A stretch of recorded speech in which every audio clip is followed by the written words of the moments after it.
Halo teman-teman semua, perkenalkan nama saya Meilanisa Gloriesta CBC dari tingkat 1C Prodi D3 Teknologi Laboratorium Medis Poltekkes Kemenkes Kupang. Oke teman-teman, di sini saya akan berbagi ilmu tentang apa itu hipertensi, penyebabnya, gejalanya, dan pengobatannya. Oke teman-teman, mari kita belajar bersama-sama yuk. Yang pertama, kita mulai dari pengertian. Hipertensi atau istilah medisnya adalah HTN. Ini dikenal sebagai gangguan pada tekanan darah, yakni tekanan darah tinggi. Hipertensi dikenal kerap tidak mudah terdeteksi dan baru disadari setelah terjadi komplikasi.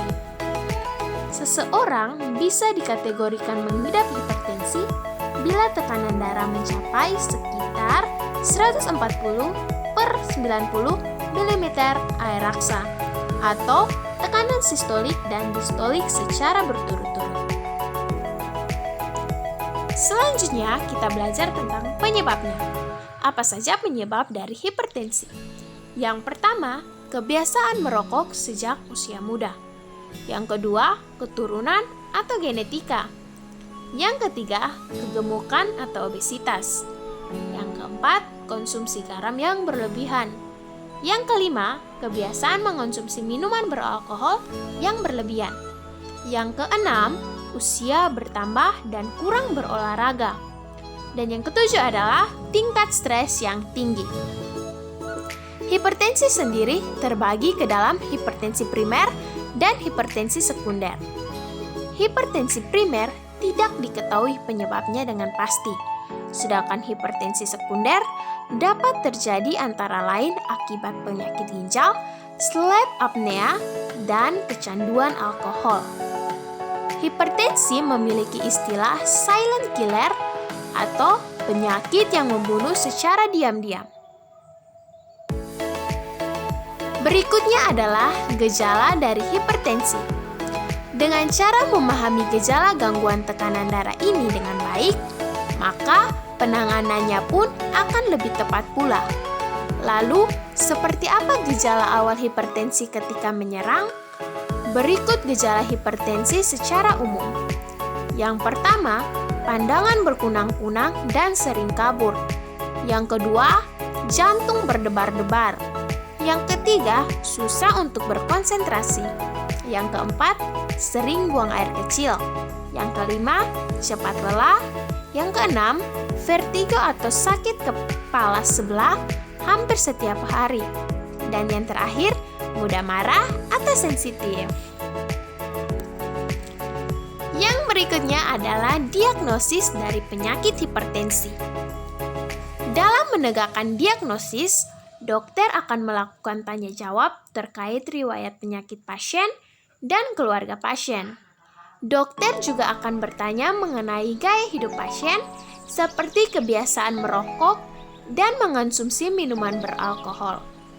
Diagnosis hipertensi dilakukan dengan mengukur tekanan darah pasien menggunakan alat yang disebut sphygmomanometer. Hasil pengukuran darah akan diklasifikasi sebagai berikut. Kalau normal berada di bawah 120/80 mm air raksa. Meningkat berkisar antara 120 sampai 129 mm air raksa. Untuk tekanan sistolik dan kurang dari 80 mm air raksa untuk tekanan diastolik. Hipertensi tingkat 1, 130/80 mm air raksa sampai 139/89 mm air raksa.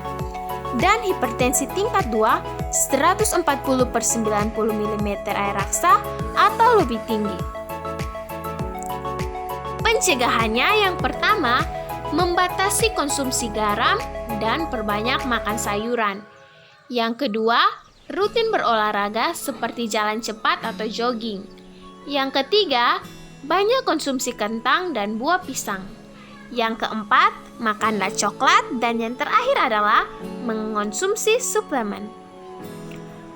Pengobatan hipertensi bisa diatasi dengan menjalani pola hidup sehat seperti mengonsumsi makanan sehat, menghentikan kebiasaan merokok, dan mengurangi konsumsi minuman berkafein.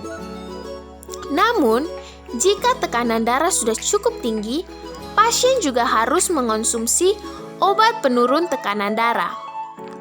Untuk mencegah tekanan darah tinggi, lakukan olahraga secara rutin dan jaga berat badan agar tetap ideal.